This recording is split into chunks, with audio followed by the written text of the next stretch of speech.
Salut, c'est Marley Ipti. On se retrouve pour ce nouvel entracte, le format court du podcast où on aborde des sujets et thématiques précis liés au parcours d'un étudiant entrepreneur. Alors si t'es étudiant et que t'es passionné par l'entrepreneuriat, cet épisode est fait pour toi.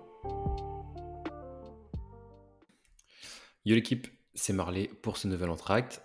J'espère que tu vas bien et que t'es prêt pour ce nouvel épisode qui est encore une fois full valeur.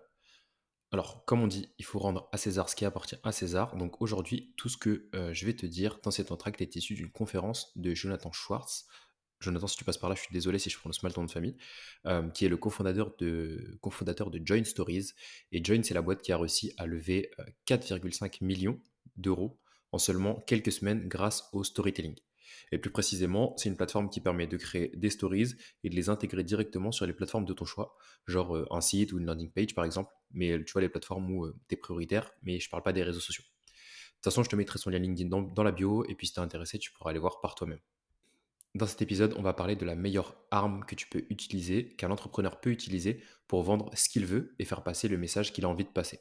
Aujourd'hui, je vais te parler de storytelling. Pour tous ceux qui ne savent pas ce qu'est le storytelling, tout simplement, c'est l'art de raconter des histoires. Je te donne un exemple très court. Si je te dis, j'ai créé la solution pour que les fumeurs arrêtent de fumer plus facilement, tu auras tendance juste à me dire, bah, ok, et, tu vois. Par contre, si je te dis, il y a environ 5 ans, ma mère a reçu un appel de l'hôpital parce que son frère, donc du coup en l'occurrence mon oncle, a eu un problème de santé au niveau des poumons qui était dû au fait qu'il fumait énormément. C'est un problème de santé qui a failli mettre en danger sa vie. Et du coup, il y a eu beaucoup d'inquiétudes dans la famille et ça a été assez dangereux du coup. Ce qui s'est passé, c'est qu'il a réussi à combattre le problème, il a été soigné correctement, mais du coup, il s'est forcément tourné vers tous les produits, les médicaments qui permettent d'arrêter de fumer. Les patchs, les médicaments, tout ce que vous voulez. Sauf que c'est des produits qui n'ont pas vraiment bien marché sur lui et qui lui donnaient envie de fumer quoi qu'il arrive. Ce qui s'est passé, c'est qu'au final, il s'est remis à fumer à la même intensité que à la base, en fait, et il a fait une rechute et il a dû retourner à l'hôpital une seconde fois. Cette seconde fois, elle a été assez grave et là, vraiment, il est passé par une step où on a cru qu'on allait le perdre. Et du coup, suite à cette histoire, en fait, je me suis dit que c'était pas possible qu'on continue comme ça. Moi, cet oncle, je l'aime beaucoup et je voulais vraiment l'aider à arrêter de fumer. Du coup, je me suis renseigné à mort sur le pourquoi les gens fument, pourquoi les gens sont accros à la nicotine et comment est-ce qu'on peut faire pour que ça s'arrête, tout simplement. Et du coup, j'ai créé bla bla bla bla. Vous avez compris? Ça a tout de suite un impact plus grand quand on raconte ce genre d'histoire que quand on est juste en train de dire bah, j'ai créé la solution pour que, etc., etc.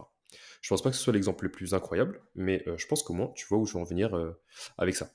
Je pense que cette histoire a eu un impact plus grand en toi que le premier exemple que je t'ai donné. Donc, pourquoi le fait de raconter des histoires est plus impactant que de juste blablater autour de son sujet, autour de son projet même? Tout simplement parce que le storytelling, c'est une science. Quand tu racontes une histoire à quelqu'un, en fonction de comment tu la racontes, tu vas générer en lui une de ces trois hormones. La dopamine, l'endorphine et ou l'oxytocine. La dopamine, c'est l'hormone qui génère du focus, de la motivation et de la mémoire. L'oxytocine, c'est celle qui génère de la générosité, la confiance et de l'empathie. Et enfin, l'endorphine, elle génère de la créativité, du focus également, et un sentiment d'euphorie. Donc en fonction de l'action que tu as envie que ton interlocuteur effectue, vise un ou plusieurs de ces différents états que je viens de te citer et l'hormone qui va avec. Je te donne trois exemples pour imaginer un peu tout ça. Si tu as envie d'avoir des utilisateurs sur ton produit et que les gens s'en rappellent, que tu veuilles être top of mind dans leur esprit, alors vise plutôt la dopamine. On s'en fout des fonctionnalités de ton produit, montre que tu as la bonne solution pour résoudre un problème. Raconte ton histoire en mettant en avant les bénéfices de ton produit et crois-moi, les gens se souviendront plus facilement de toi. Exemple 2, si tu veux embarquer des gens avec toi dans une action humanitaire, vise plutôt l'oxytocine. Typiquement, Jonathan expliquait dans sa conférence qu'il avait réussi à convaincre Nike d'effectuer un partenariat avec lui et son asso. C'est une asso qui apporte de la valeur aux enfants sénégalais à travers des biais comme le sport et l'éducation. C'est une asso qui s'appelle Yakar. D'ailleurs, si t'es intéressé, tu peux aller checker. Et il expliquait que pour ça, il avait joué sur des points liés à la générosité, à la confiance et à l'empathie. Exemple 3, si tu veux recruter les meilleurs talents pour ton équipe, vise l'endorphine. Pour rappel, l'endorphine, c'est la créativité, le focus et le sentiment d'euphorie. Ici, oublie le pitch commercial en fait. Ce qui intéresse les gens, c'est le fait que tu arrives à leur démontrer que tu vas les emmener d'un point A à un point B.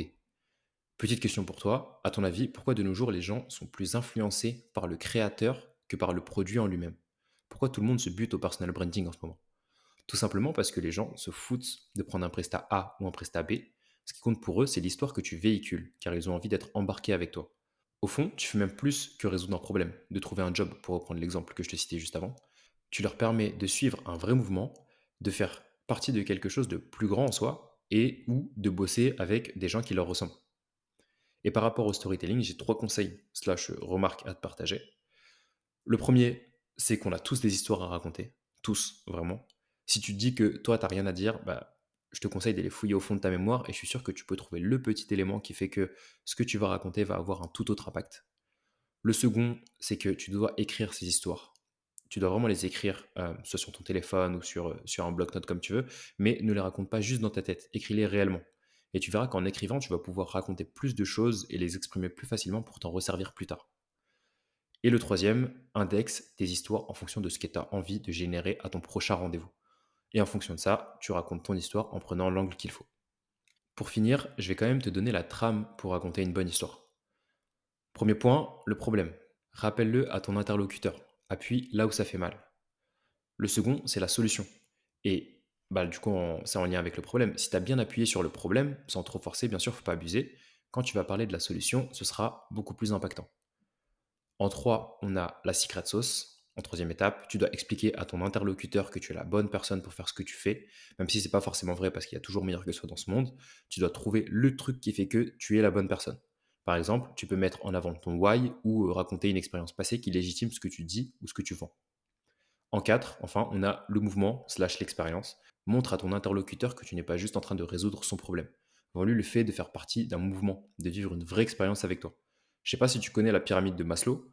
En très court, c'est une représentation pyramidale de la hiérarchie des besoins de l'homme liés à la motivation. Et dans cette pyramide, le besoin d'appartenance, il est top 3 en fait. Donc il est plutôt bien classé. Donc si je récapitule vite fait ces 4 points pour raconter une bonne histoire. En premier, le problème. En deuxième, la solution. En troisième, ta secret sauce qui légitime ce que tu fais ou ce que tu dis ou ce que tu vends. Et en quatrième, le mouvement slash l'expérience pour montrer vraiment aux gens que tu vas les embarquer avec toi et que tu n'es pas juste là pour résoudre un problème comme tous les autres. Donc voilà, on est sur la fin. Retiens bien que raconter des histoires, c'est quelque chose qui s'apprend, ça se travaille et bien sûr ça s'améliore, donc tout le monde peut y arriver. Et c'est surtout la meilleure technique pour embarquer des gens avec toi, que ce soit pour leur vendre quelque chose, pour recruter ou pour ce que tu veux. En tout cas, j'espère que tu as apprécié l'épisode et je te dis à très vite pour un prochain entracte. C'était Marley, ciao. On espère que tu as passé un bon moment en notre compagnie. Si c'est le cas, n'hésite pas à parler du podcast autour de toi et à nous laisser une note sur ta plateforme d'écoute. On adore échanger avec nos auditeurs, donc si t'en as envie, t'as nos réseaux sociaux en description. Et on te dit à très vite pour un prochain épisode.